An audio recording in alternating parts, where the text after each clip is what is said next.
Welcome to middle education. मैंने सारे बच्चों से प्रॉमिस किया था कि मैं हिंदी की बेहतरीन तैयारी कराऊंगा एंड इसके लिए आपको पता है परीक्षा अध्ययन वर्ष 2025 से मैंने परीक्षा अध्ययन सीरीज स्टार्ट किया था जिसमें सभी मोस्ट आईएमपी क्वेश्चंस को ऑलरेडी पढ़ा रखे हैं।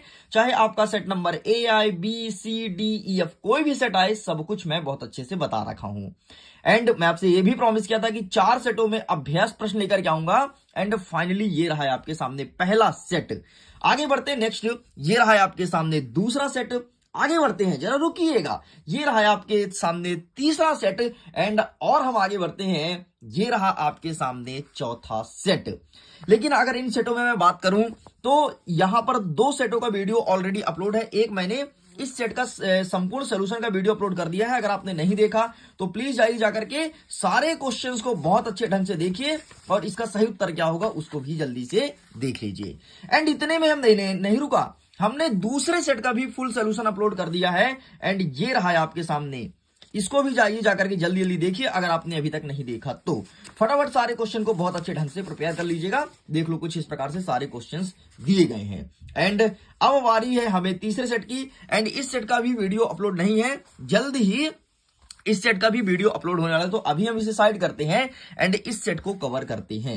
तो चलिए स्टूडेंट्स, आपका नजर प्रॉपर स्क्रीन में होना चाहिए। मैं थोड़ी जूम करता हूं ताकि आराम से आपका स्क्रीन आपके लिए विजुअल हो जाए और आपका दिमाग कहीं भटके नहीं और क्रमशः एक एक प्रश्न के उत्तर को कवर करते हैं। एक चीज बता देता हूं, मैं गारंटी के साथ कहता हूं, अगर आप चारों सेटों को बहुत अच्छे से पढ़ के जाते हैं अपने एग्जाम में सबसे अच्छे नंबर लेकर के आओगे एंड अपने स्कूल के टॉपर बनने वाले हो। तो चलें स्टार्ट करते हैं। देख लेते हैं आपके पेपर का इंटरफेस कुछ इस प्रकार से रहेगा। एंड यहाँ पर लिखा गया कि हिंदी विषय का होना है। टोटल 75 नंबर का पेपर रहेगा और आपको 8 पेज का पेपर मिलने वाला है। नंबर ऑफ क्वेश्चंस की बात करूं 23 प्रश्न देखने को मिलेगा और समय मिलेंगे आपको 3 घंटे। आगे वेरियस प्रकार के इंस्ट्रक्शन मौजूद हैं, इंस्ट्रक्शन को ध्यान से पढ़ लो। लेकिन उससे बड़ा इंस्ट्रक्शन नोट में लिखा है, this is middle education provided mock set to help student experience the exam pattern beforehand. तो नोट को ध्यान से देख लो, ये नोट यहां पर मेंशन है। तो इस प्रकार से आपके पेपर का इंटरफेस रहेगा। तो चलिए फटाफट हम सारे क्वेश्चन को बेहतरीन ढंग से प्रिपेयर करते हैं। जैसे मैं ओपन करता हूं तो यहां से हमारे क्वेश्चन स्टार्ट होते हैं एंड आपका नजर टोटल ऑन स्क्रीन होना चाहिए। इस चीज को ध्यान रखिएगा। हमारा प्रश्न क्रमांक 1 कह रहा है कि निम्नलिखित प्रश्नों में से सही विकल्प का चयन करना है। प्रश्न क्रमांक 1 कह रहा है कि हिंदी साहित्य का सर्वाधिक लोकप्रिय महाकाव्य कौन सा है। यहां पर ऑप्शन देखो, पद्मावत, पृथ्वीराज रासो, साकेत या रामचरितमानस। तो इसका सही आंसर लगाना है option number the Ramcharitmanas is correct answer. ये सबसे ज्यादा प्रचलित है। नेक्स्ट कहता है काव्य के भेद माने गए हैं। काव्य के कितने भेद माने गए हैं? 2, 3, 4, 5। तो काव्य के 2 भेद माने गए हैं। एक होता है दृश्य काव्य और दूसरा होता है श्रव्य काव्य। मैंने परीक्षा अध्ययन 2025 की सीरीज में सब कुछ अच्छे से पढ़ाया है। नेक्स्ट कहता है कि कबीर दास की रचना है। कबीर दास की रचना क्या है? साकेत, बीजक, कुरुक्षेत्र या यामा। तो इसका सही आंसर आपको लिखना है ऑप्शन नंबर बा, बीजक इज करेक्ट आंसर।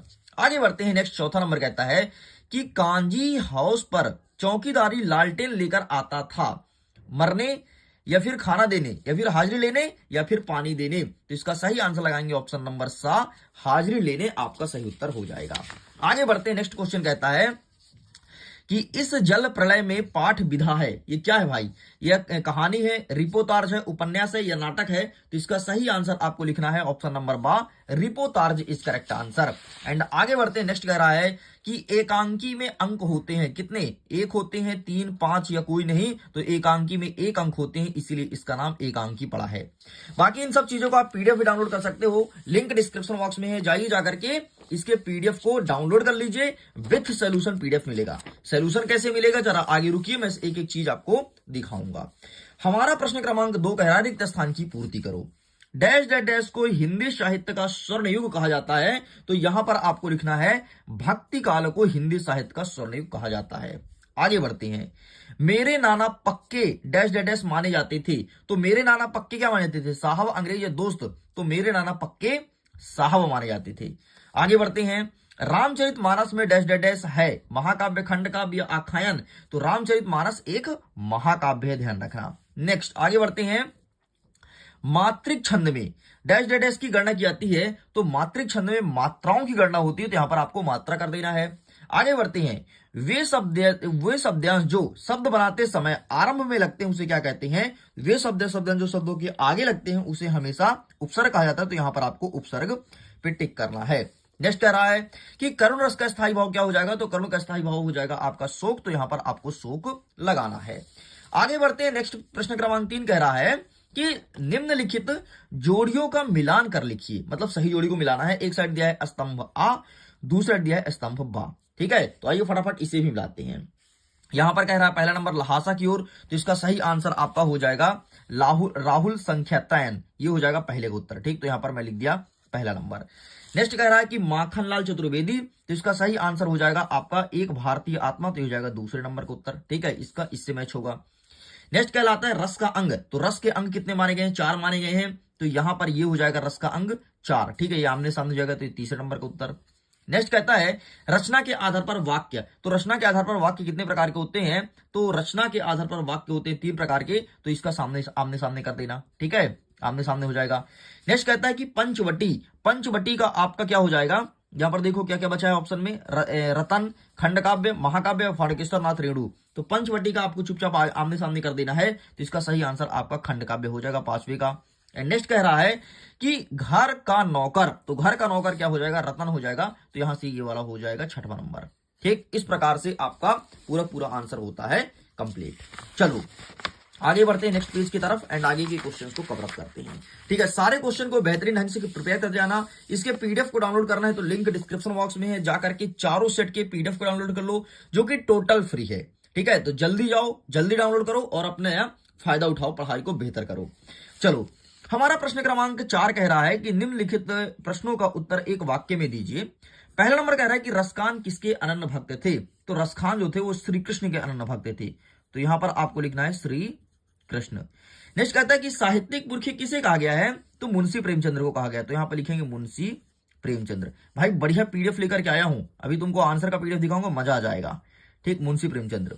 नेक्स्ट कहता है कि समास कितने प्रकार के होते हैं? तो समास 6 प्रकार के होते हैं। नेक्स्ट कह रहा है जहां काव्य का आधार शब्द होता है वह कौन सा अलंकार है? तो जहां शब्द आधार होता है उसे कहते हैं शब्द अलंकार। तो यहां पर हो जाएगा आपका शब्द अलंकार। ठीक, ये हो गया। नेक्स्ट कह रहा है लोक में प्रचलित उक्ति क्या कहलाता है? तो जो लोक में प्रचलित उक्तियां होती हैं उसे लोकोक्तियां कहते हैं। तो यहां पर आपको लोकोक्तियां कर देना है, लोकोक्तियां। ठीक, ये लोकोक्ति भी लिख सकते हो, बाकी लोकोक्तियां लिखना।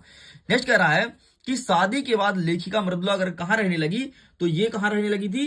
तो ये डालकिया नगर में, मतलब डालकिया नगर में रहने लगी थी। ठीक है, फिर नगर लिख देना, नगर में काम हो जाएगा, नगर में। ठीक, इस प्रकार से होता है कंप्लीट। आगे बढ़ते हैं। 5वां नंबर कह रहा है निम्नलिखित कथनों में से सत्य असत्य को छांट करके लिखना है।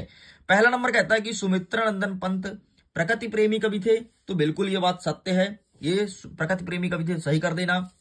नेक्स्ट कह रहा है कि खंड काव्य की कथा वस्तु विस्तृत होती है। बिल्कुल गलत है, नहीं होती। महाकाव्य की विस्तृत होती है, खंड काव्य की संकुचित होती है, सीमित होती है। नेक्स्ट कह रहा है लॉरेंस को कबूतर से प्रेम था। बिल्कुल गलत है ना। नेक्स्ट कह रहा है कि विचार विनिमय के माध्यम को भाषा कहा जाता है। बिल्कुल सही बात है। नेक्स्ट कह रहा है कि विभीषिका से तात्पर्य भयंकरता से है। बिल्कुल गलत बात है, ये सॉरी सही बात है, बिल्कुल सही बात है। नेक्स्ट कह रहा है कि रामस्वरूप की पत्नी का नाम प्रेमा था। ये भी बिल्कुल सही हो जाएगा। इस प्रकार से केवल इसका दूसरा और तीसरा गलत है, बाकी सब कुछ सही है।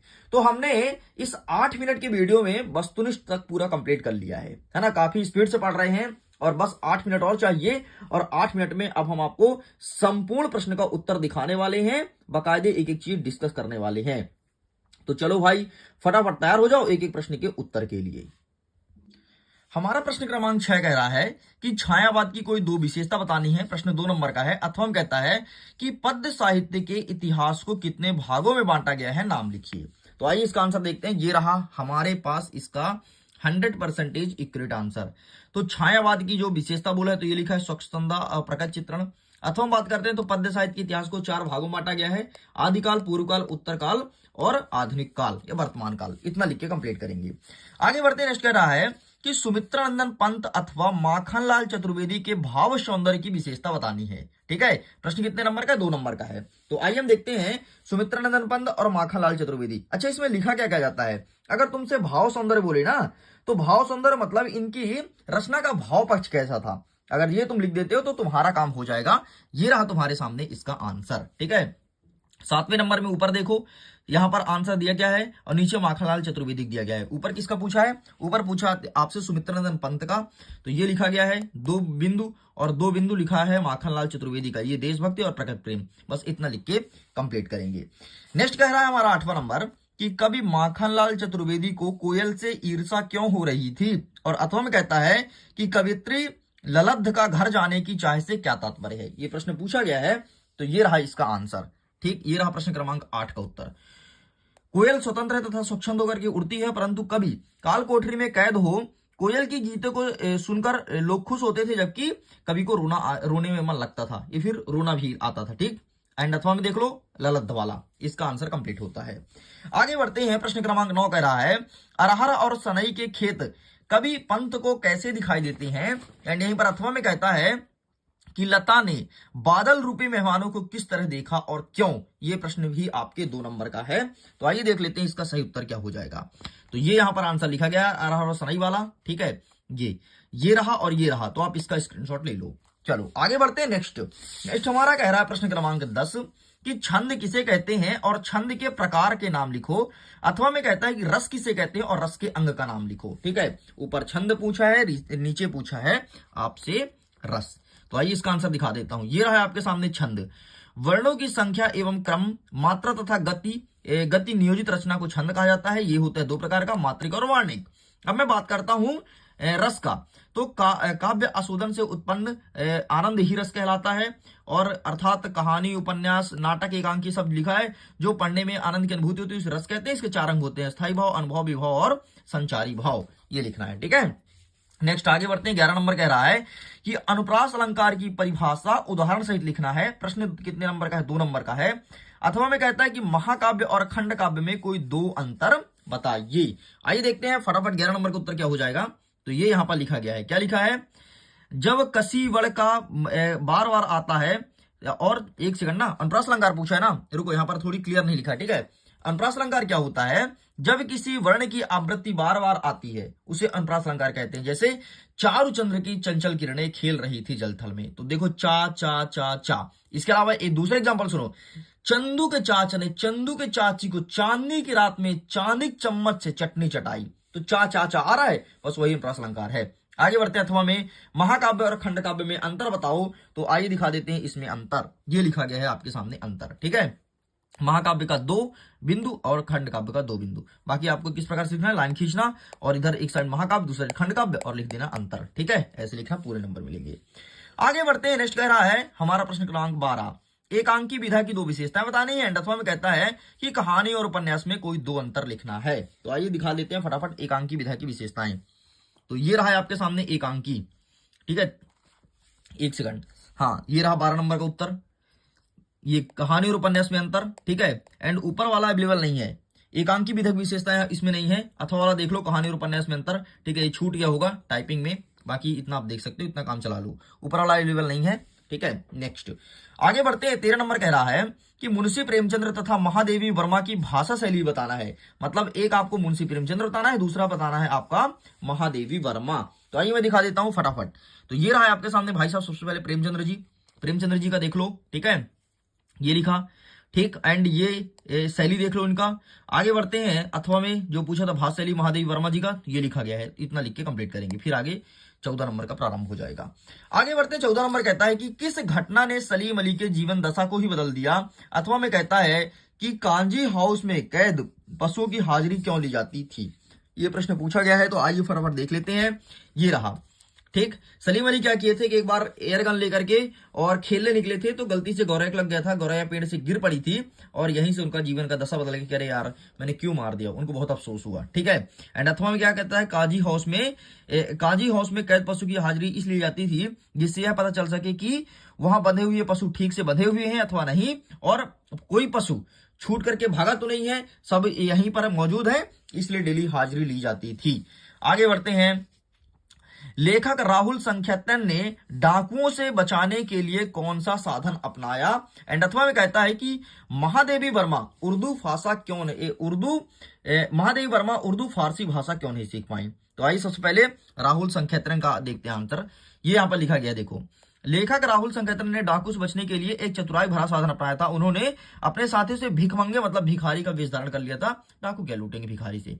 नेक्स्ट अथवा कहता है कि लेखिका को उर्दू फारसी के बिल्कुल रुचि नहीं थी, इसलिए वो जब भी एक पीर बाबा आता था वो उर्दू भाषा सिखाने के लिए तो वो छुप जाती थी। ठीक है, मौलवी, ये पीर बाबा नहीं मौलवी आता था, वो छुप जाती थी। बस इतना लिखेंगे। नेक्स्ट हम देखते हैं 16 नंबर कहता है कि संधि एवं समास में कोई दो अंतर बताना। एंड अथवा में कहता है निपात शब्द किसे कहते हैं, उदाहरण सहित लिखिए।